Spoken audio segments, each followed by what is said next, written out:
최근에 읽었던 어떤 책에서 이런 내용을 봤습니다. 세계적인 커피 전문 기업인 스타벅스는 세계에서 가장 빠르게 성장한 기업 가운데 하나로 유명하지요. 창업 후 23년이 지난 1994년에 425개였던 매장이 5년 뒤인 1999년에는 한 해에만 625개가 더 생겼습니다. 그리고 2007년에는 매장이 2,500개씩 늘어났습니다. 매장이 약 4시간마다 하나씩 더 생긴 셈입니다. 엄청난 속도였습니다. 그랬던 스타벅스가 2008년 매장 600개를 폐점하고 12,000명의 종업원을 해고했습니다. 주가는 73%가 떨어졌습니다. 창업자인 하워드 슐츠는 그때의 경험을 떠올리면서 그의 자서전에서 이렇게 말합니다. 성장은 전략이 아니라 전술일 뿐이다. 그런데 빠른 성장을 추구하는 동안 우리는 방향을 잃어버리고 말았다. 속도를 얻은 대신에 방향을 잃어버렸다고 합니다. 속도보다 중요한 건 방향이라고 하는 누군가의 말이 떠오르는 대목이기도 합니다. 오늘날을 속도의 시대라고들 하지요. 속도가 승패를 결정짓는다고 합니다. 물론 맞는 말입니다. 하지만 속도는 결코 목적이 될 수 없습니다. 목적을 향해 가는 하나의 방법일 뿐이죠. 방향이 잘못된 속도는 오히려 빨리 망하는 길이 될 수 있습니다. 여러분도 잘 아시다시피 타이타닉호가 북해 바닷속으로 침몰했던 그 원인도 결국 그것 아니었습니까? 속도가 목적이 되어버렸습니다. 역사상 가장 빨리 뉴욕항에 도착하는 배가 되고 싶었습니다. 그런데 그만 방향을 잘못 잡았습니다. 결국 빙산과 충돌하게 되고 북해 바닷속으로 1,500명의 인명이 피해를 입는 그런 엄청난 비극을 만들어냈죠. 여러분, 때로는 속도는 느릴지 모릅니다. 하지만 방향만 바르다면 언젠가는 반드시 목적지에 도달하게 되는 것입니다. 성경을 보면 그런 이야기들을 많이 찾아볼 수 있습니다. 요즘 수요기도회 때마다 여호수아서를 읽으면서 은혜를 나누고 있는데 여호수아가 이스라엘 백성들과 함께 가나안 땅을 정복하는 그 과정을 보면 방향이 얼마나 중요한지를 우리는 새삼 깨닫게 되는 대목이 많습니다. 여호수아서에서 가장 유명한 이야기 가운데 하나를 들려면 역시 여리고성 전투 얘기일 겁니다. 여리고성은 이스라엘이 가나안에 들어가서 처음 만나는 장벽이었습니다. 그래서 더 긴장이 됐습니다. 게다가 여리고성은 가나안 전체를 통틀어서도 가장 견고한 성 가운데 하나였습니다. 그런데 하나님께서 이렇게 말씀하시죠. 보라, 내가 여리고와 그 왕과 용사들을 내 손에 넘겨주었다. 하나님께서 저들을 이스라엘의 손에 넘겨주셨다 합니다. 다시 말해서 이 싸움은 하나님의 싸움이라는 겁니다.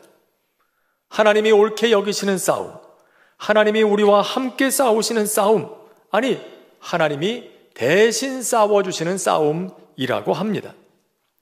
그러니 그 과정이 어떻든지, 그 성벽이 얼마나 견고하고 그 군대가 얼마나 강하든지 하나님께서는 상관없다고 하십니다. 하나님의 싸움을 싸우면 하나님께서 이기게 하시기 때문입니다.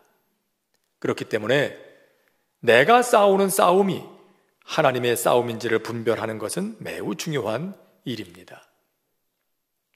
이런 얘기가 있죠.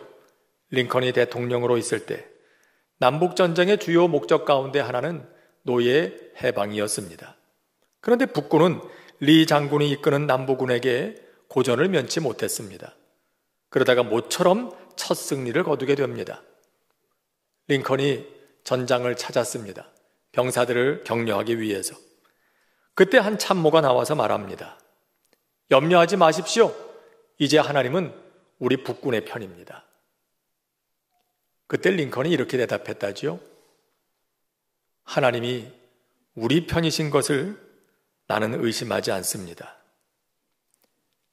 하지만 우리가 하나님 편에 서 있는가? 이것은 매우 중요한 문제입니다. 왜냐하면 하나님은 항상 오르시기 때문입니다. 라고 얘기를 했다고 합니다. 여러분, 그렇습니다. 중요한 것은 성공할 것인가 아닌가, 얼마나 빨리 갈 것인가, 그것이 아니죠. 이것이 하나님께서 기뻐하시는 일인가, 하나님이 함께 싸워주실 만한 일인가, 하나님의 싸움인가, 하나님이 기뻐하시는 방향으로 가고 있는가, 그것이 중요한 일입니다. 만일 그렇다면 하나님께서는 반드시 우리의 길을 인도하실 것이기 때문입니다. 오늘의 말씀도 그렇습니다. 바울에게는 복음 전파에 열심이 있었습니다. 바울이 얼마나 성질이 급하고 또 열정적인 사람입니까? 그러니 그의 스타일대로 연구하고 결론을 내렸을 겁니다. 아시아로 가자, 거기가 답이다. 하지만 웬일인지 그 길은 좀처럼 열리지 않았습니다. 그런데 뜻밖에도 하나님께서는 그에게 마게도냐, 곧 유럽으로 가는 길을 여십니다. 그리고 가서 보니까 하나님께서 예비하신 것들을 곳곳에서 보게 되는 겁니다. 여러분, 그렇습니다. 하나님께서는 그의 백성을 보내실 때 그 길을 예비하시는 분이신 줄로 믿습니다. 아브라함에게 모리아산으로 가라 하실 때도 번제에 쓸 순양을 준비하셨죠. 이스라엘을 애굽에서 나오게 하셨을 때 이제 지칠 때가 됐다 싶을 그때 쉬고 재충전할 수 있도록 엘림, 물샘 12과 종려나무 70그루가 있는 오아시스를 예비하셨지요. 엘리야가 지쳐 쓰러졌을 때도 그가 다시 힘을 얻을 수 있도록 로뎀나무 그늘을 예비하셨습니다. 바울이 마게도냐로 갈 때도 그랬습니다. 거기서 첫 사역을 시작하는 데 도움이 되도록 하나님께서는 그 길을 예비해 두셨습니다. 그리고 그 길로 인도하셨습니다. 그 길은 하나님의 길이었기 때문입니다. 이제 바울이 싸울 싸움은 하나님의 싸움이었기 때문입니다. 그를 위해서 하나님께서 예비해 두신 건 뭐였을까요? 첫째로 그의 발걸음을 빌립보로 인도하셨습니다. 사실 빌립보는 바울이 마게도냐로 가서 처음 들어간 지역은 아니었습니다. 여러분 지금 지도에서도 보시는 것처럼 그는 사모드라게와 또 네아폴리를 거쳤다고 합니다. 여러분 지도의 오른쪽 상단을 보시면 바울이 출발했던 드로아라는 지역이 있고요. 그 바로 위에 사모드라게가 있습니다. 그 위로 올라가서 네아폴리가 있죠. 저 두 곳을 거쳐서 빌립보로 들어가게 되었다는 겁니다. 자, 그런데 이 사모드라게라고 하는 곳, 에게해 북쪽에 있는 섬, 헬레니즘 시대의 신비 종교의 중심지였습니다. 많은 사람이 순례지로 찾아오는 곳이었습니다. 여러분, 승리의 여신 니케 여신상 아시죠? 지금은 루브르 박물관에 소장되어 있는데요. 요즘 여러분들이 즐겨 신으시는 운동화 브랜드 가운데 나이키 있잖아요. 그 로고도 이 니케 여신상의 날개 모양을 형상화한 것이라고 하죠. 바로 그 신상이 발견된 곳이기도 합니다. 자, 그러니 이곳에 이렇게 신비 종교의 중심지가 되고 또 많은 우상들이 있는 것을 보고 바울은 그곳에서 복음을 전하려는 열정이 생겼을지도 모릅니다. 그가 아테네, 곧 아덴에 갔을 때도 그러지 않았습니까? 그곳에 가득한 우상을 보면서 바울은 마음의 분노를 느끼고 내가 이곳에서 사람들을 설득해야 되겠다. 논쟁에서 이겨서 다 복음 앞에 무릎을 꿇게 만들어야 되겠다. 그런 마음을 품지 않았었습니까? 아마 바울은 이 사모드라게를 지나칠 때도 그런 마음에 사로잡혔을지도 모를 일입니다. 그런데 그곳을 지나가게 하십니다. 또 네아폴리는 어떻습니까? 네아폴리는 네아폴리스, 네오스라는 말, 새롭다라는 말과 폴리스, 도시라는 단어가 합쳐져서 만들어진 지명이죠. 그러니까 네아폴리스는 새로운 도시라는 뜻입니다. 요즘으로 하면 신도시라고 해도 되겠죠. 이곳은 아시아와 유럽을 연결하는 항구 도시입니다. 많은 사람들이 오가는 교통의 요지였고요. 또 당연히 많은 문물이 오가는 곳이었습니다. 그래서 그곳에 새로운 도시가 세워지게 된 겁니다. 그러니 바울이 볼 때 충분히 욕심이 날 만한 곳이기도 했을 겁니다. 여기에 사람들이 이렇게 많이 들면하며 지나가는 곳이니까 말이에요. 그런데 하나님께서는 이곳도 지나가게 하시고 빌립보로 그의 발걸음을 인도하십니다. 왜 그러셨을까요? 오늘 말씀에 보면 그곳은 마게도냐 첫 성이라고 했습니다. 이것은 첫 번째 성이라기보다는 첫째 가는 성이라는 뜻입니다. 마게도냐 지역에서 가장 영향력이 큰 도시 가운데 하나였다는 뜻입니다. 이 도시는 그 지역의 행정의 중심지입니다. 또 유럽으로 들어가기 위한 관문의 역할을 하는 곳입니다. 또 로마 제국의 동서교통을 연결하는 주요 도로에 위치하고 있습니다. 그래서 주변 지역에 큰 파급 효과를 가진 거점 지역이었습니다. 앞으로 바울을 통해서 여러 곳에 교회가 세워지는데 대개 보면 이런 거점 지역에 교회가 세워진 걸 볼 수 있습니다. 요즘도 선교지를 선택하게 될 때 대개 이와 같은 기준들을 고려해서 그 지역을 선택하곤 합니다. 다른 곳들도 있지만 하나님께서는 이와 같이 후에 복음이 전파되는 데에 가장 효과적인 곳, 복음의 관문으로서 가장 적합한 곳으로 그의 발걸음을 인도하셨던 겁니다. 둘째로 하나님께서는 믿음의 공동체를 만나게 하셨습니다. 12절에 보면 바울이 빌립보에 도착해서 수일을 머물렀다 그렇게 기록합니다. 뭘 했을까요? 처음 와보는 곳이니까 어떤 곳인가 주변을 둘러보기도 했겠죠?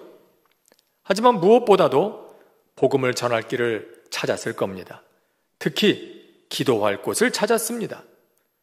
13절에 보면 안식일에 기도할 곳이 있을까 하여 나가보았다고 하죠? 안식일이 됐습니다. 그런데 그곳엔 아직 회당이 없었습니다. 당시에는 한 곳에 회당을 세우려면 적어도 유대인 남자 10명이 있어야만 했습니다. 요즘에도 우리 교단 헌법에 보면 교회 하나가 세워지려면 최소 교인 15명이 있어야 교회를 설립할 수 있다고 되어 있습니다. 그처럼 그때도 그런 법이 있었던 거지요. 그런데 아직 거기에는 유대인 남자 10명이 있질 않았어요. 그런데 강가에 가니까 여인들이 모여 있는 겁니다. 자, 이 사람들은 누구였을까요? 이들은 유대교의 신앙을 받아들여서 하나님을 섬기는 여인들이었습니다. 유대인 남자 10명이 부족해서 회당은 세울 수가 없으니 강가에 모여서 예배를 드리고 있는 여인들이었습니다. 당시 유대인들은 회당이 없으면 이렇게 강가에 모였다고 합니다. 유대인들이 예배를 드리기 위해서는 구약의 율법을 따라서 정결 예식을 해야 되는데 거기에 물이 필요했기 때문이죠. 이런 관례를 잘 알고 있었던 바울은 회당은 찾을 수 없으니 어쩌면 강가에 가면 이런 모임이라도 있을지 모른다 생각하고 왔을 겁니다. 그런데 거기서 이런 여인들을 만나게 되는 것이죠. 여러분, 처음 와보는 곳에 아는 사람도 없는데 하나님을 섬기는 사람을 만났다. 이 얼마나 반갑고 마음의 의지가 되는 일이겠습니까? 우리도 외국에 나가서 말도 잘 안 통하는데 한국말 하는 사람 만나면 얼마나 반갑습니까? 게다가 그 사람이 우리와 같이 예수 믿는 사람이라 그러면 얼마나 더 반갑습니까? 그렇게 하나님께서 초행길을 가고 있는 바울을 위해서 믿음의 사람들을 예비해 두셨던 거지요. 여기서 한 가지 눈여겨볼 것이 있습니다. 바울이 수일 동안 돌아다니며 이런 곳, 이런 사람들을 찾아다녔다는 사실입니다. 여러분, 하나님이 가라하신 곳입니다. 하나님이 인도하시는 길입니다. 그러니 나는 아무것도 하지 않아도 하나님이 다 알아서 해주시겠지. 여러분, 그건 별로 좋은 태도가 아닙니다. 그건 진짜 믿음도 아닐 겁니다. 하나님이 물론 다 하십니다. 하지만 내가 해야 할 몫까지 면제받는 건 아닙니다. 하나님이 하실 일이 있고 내가 해야 할 일이 있습니다. 하나님이 나의 도움이 필요해서가 아닙니다. 하나님의 인도하심에는 우리의 믿음의 행동이 뒤따라야 한다는 겁니다. 얼마 전 여호수아 강해에서 이런 말씀을 드렸습니다. 가나안 정복 전쟁이 일단락되고 기업을 나누는 시간이 됐습니다. 그때 갈렙이 여호수아에게 말하죠. 내 나이가 지금 85세가 됐는데 하지만 나에겐 아직 넉넉히 싸움에 나갈 힘이 있으니 내게 헤브론 산지를 주십시오. 내가 올라가서 그 땅을 취하겠습니다. 그리고 전쟁에 나가서 승리하고 헤브론을 얻게 되었다는 얘기입니다. 자, 갈렙은 여호수아와 함께 가나안 땅을 정탐하러 올라갔던 12명 중에 한 사람입니다. 그 중에서도 하나님의 약속을 믿고 가나안으로 올라가자고 주장했던 인물이죠. 그런데 대다수의 정탐꾼들의 반대에 부딪혀서 좌절되고 맙니다. 그리고 하나님의 징계로 다시 광야로 들어가서 40년을 있다가 오게 됩니다. 그때 그의 나이 40세였습니다. 가나안에 들어가서 그는 헤브론 땅을 봤습니다. 그리고 꿈을 그 마음에 품었습니다. 하나님께서 우리를 이곳에 들여보내주시면 내가 꼭 저 헤브론 땅을 취하리라. 그런데 하나님께서 40년 있다가 오라는 겁니다. 어쩌면 그는 그 꿈을 포기할 수도 있었을 겁니다. 하지만 그는 꿈을 포기하지 않고 이제 때가 되었을 때 그 땅을 달라고 합니다. 그냥 달라는 게 아닙니다. 40년이 지나서 85세가 됐지만 내게는 아직도 힘이 있다라고 얘기하는 겁니다. 물론 45년 전과는 다를 겁니다. 아무리 지금 힘이 있다고 해도요, 지금 나이가 85세입니다. 어찌 사람이 시간을 거스를 수 있겠습니까? 하지만 분명 그는 또 다른 85세 노인들과는 달랐습니다. 그가 느끼는 것도 그랬습니다. 어떻게 그랬을까요? 생각건대 그는 40년 동안 자기 자신을 준비했을 겁니다. 그는 하나님의 약속을 믿었습니다. 40년 뒤면 가나안에 들어간다. 하나님의 때가 반드시 온다.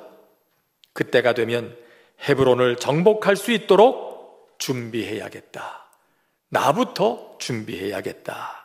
그리고 자기 관리를 철저하게 하지 않았을까요? 헤브론에 대해서 연구도 많이 했을까요? 헤브론이라는 곳을 정복하려면 어떻게 해야 할까? 공부도 많이 했을까요? 전략도 세워봤을까요? 그리고 하나님의 때가 됐을 때 나가서 취하게 되는 겁니다. 여러분, 그렇습니다. 믿음은 하나님이 하실 줄 알고 그냥 기다리는 게 아니라, 물론 그럴 수밖에 없을 때도 있겠지만 하나님의 때를 믿고 우리가 할 몫을 하는 것입니다. 믿으니까 행동하는 거죠. 믿으니까 움직이는 겁니다. 실천은 믿음의 결과요, 증거인 셈입니다. 이것이 하나님이 예비하신 믿음의 공동체를 만나게 된 비결이었습니다. 하나님은 믿음의 공동체를 예비하셨고 바울은 하나님의 예비하심을 믿고 움직였습니다. 셋째는 루디아를 만나게 하신 것입니다. 바울이 만난 공동체 안에 루디아라는 여인이 있었습니다. 오늘 말씀에 따르면 그녀는 두아디라 시에서 자색 옷감 장사를 하는 사업가였다고 했습니다. 당시 두아디라는 지금의 터키 서부 지역에 있는 도시로 염료산업, 섬유산업으로 유명한 곳이었습니다. 여러분 지금 지도에서 보시는 것처럼 저 지도는 아까 봤던 지도에서 조금 더 동쪽으로 이동한 지역을 표시해 놓은 곳인데요. 소아시아 7개 교회가 있던 그 소아시아 지역이죠. 지금의 터키의 서쪽 지역, 지중해 해변에 위치한 그런 지역. 거기 보시면 버가모 밑에 두아디라라고 있죠. 저곳에서 사업을 하던, 옷감 장사를 하던 그런 여인이었습니다. 근데 그 여인이 사업차 지금 빌립보에 와 있는 거죠. 특히 그가 취급하던 옷감, 자색 옷감, 그 당시엔 아주 고급 자재로 대부분 왕족, 귀족, 고관과 같은 상류층들이 입는 옷의 재료가 됐습니다. 아마도 여기에 함께 모인 여인들은 이런 그녀와 함께 일하는 사람들이었을 가능성이 매우 높습니다.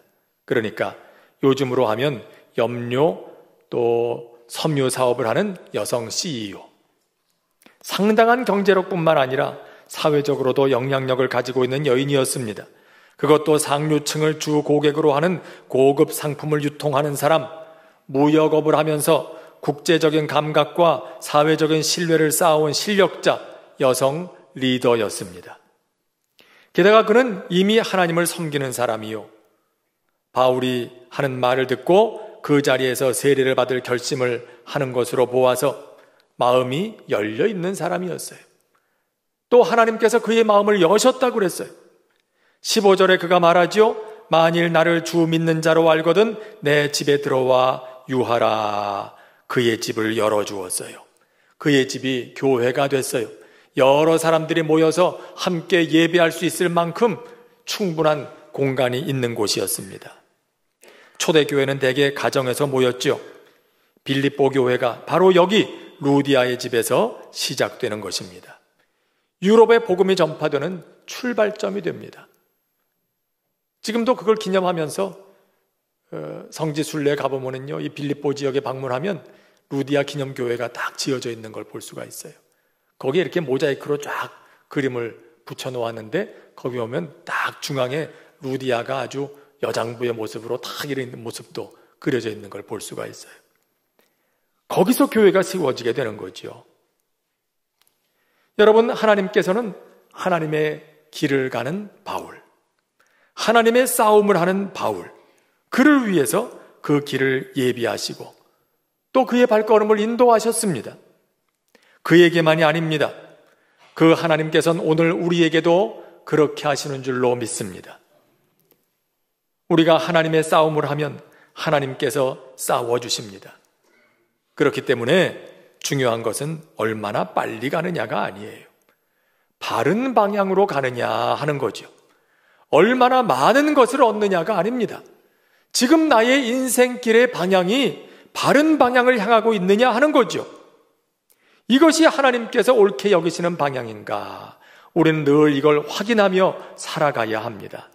그래야만 한 번 살고 가는 인생길이 허무하지 않게 됩니다. 가끔 우리는 그저 하나님의 도우심만을 간절히 구할 때가 있습니다. 물론 하나님께서는 도움을 구하는 자들의 소리를 마다하지 않으십니다. 하지만 우리가 먼저 물어야 할 것이 있습니다. 내가 바른 방향으로 가고 있는가 하는 겁니다. 어떤 사람이 생활고에 시달리다 못해서 처음으로 도둑질을 하게 됐대요. 처음이니까 얼마나 떨리겠습니까? 그래서 이분이 기도했답니다. 하나님, 들키지 않게 해주세요. 아무도 나를 보지 못하게 해주세요. 제 발걸음을 인도하셔서 기왕이면 비싼 물건이 있는 곳으로 안내해 주세요. 여러분 어떻게 생각하십니까? 이 사람의 기도를 하나님이 들어주셨을까요? 그래, 네가 이 다급한 상황에도 나를 부를 줄 아는구나, 참 기특하다, 그러셨을까요? 아니죠. 하나님 물으셨을 겁니다. 얘야, 네가 지금 가는 길이 그 방향이 맞는 거냐? 나한테 도움을 구하기 전에 그것부터 한번 점검해 보면 좋겠다, 그러셨을 거예요. 여러분, 느린 건 문제가 되지 않아요. 약한 것은 문제가 되지 않아요. 내 앞에 장애물도 문제가 되지 않습니다. 문제는 내가 가는 방향이 하나님이 기뻐하시는 방향인가 하는 것입니다. 방향만 바르다면 반드시 도착하게 됩니다. 그렇기 때문에 여러 종류의 풍랑을 마주하며 살아가는 우리가 해야 할 가장 중요한 일 가운데 하나는 수시로 우리 인생의 방향을 점검하는 일입니다. 배에는 항상 항해사가 있게 마련입니다. 항해사가 하는 가장 중요한 일은 배가 가는 방향을 수시로 확인하는 일입니다. 나침반을 보면서, 지도를 살펴보면서, 요즘은 레이더와 같은 기기를 활용해서 이 배가 목적지를 향해서 바른 방향으로 가고 있는지를 확인하는 일입니다. 때로 이런저런 일로 장애물을 넘어서야 할 때도 있지만, 그래서 힘이 들기도 하고 일정의 차질이 생기기도 하지만 방향만 바르다면 반드시 그 배는 목적지에 도착하게 되어 있습니다. 우리의 보혜사가 되시는 성령님께서는 그렇게 우리가 바른 방향을 향해 가도록 도와주시는 분이십니다. 생각나게 하시고 깨달을 수 있도록 가르쳐 주십니다.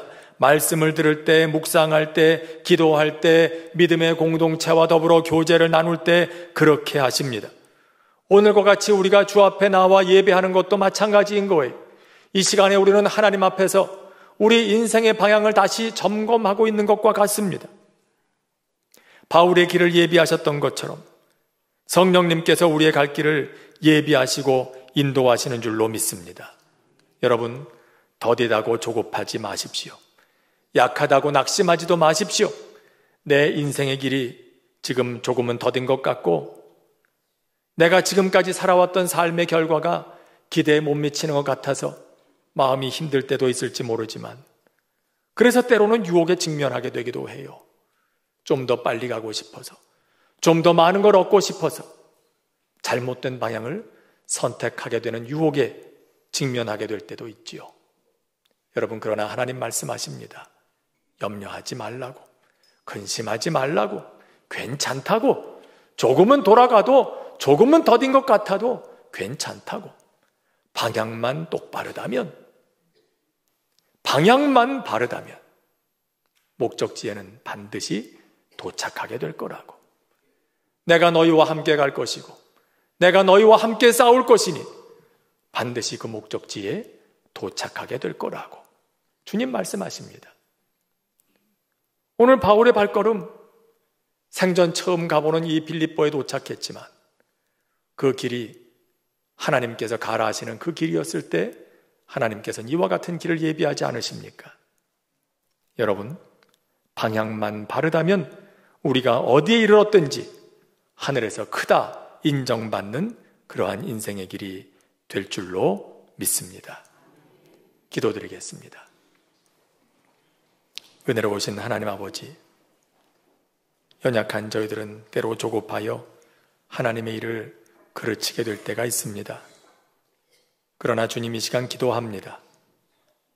우리는 연약하나 보혜사 성령님을 보내주셔서 저희들의 인생의 길에 인도자가 되어주시겠다 하시니 감사를 드립니다. 기도하오니 나의 인생의 길이 하나님의 길 위에 있도록 도와주시옵소서. 우리의 인생에 가는 길이 하나님께서 기뻐하시는 그 방향을 향할 수 있도록 도와주시옵소서. 그래서 우리의 삶에 하나님의 나라가 이루어지게 하시고 그런 우리들을 통해서 주님의 나라를 이루어가는 믿음의 여정이 될 수 있도록 축복하여 주시옵소서. 특별히 이 시간 몸과 마음의 아픔을 가지고 주 앞에 나온 여러 주의 성도들을 불쌍히 여기시고 주님의 전능하신 오른손 치유의 손을 얹으사 고치시고 회복시켜 주셔서 우리 앞에 남아있는 인생의 여정을 힘써 갈 수 있도록 은혜 베풀어 주시옵소서. 예수님의 이름으로 기도합니다. 아멘.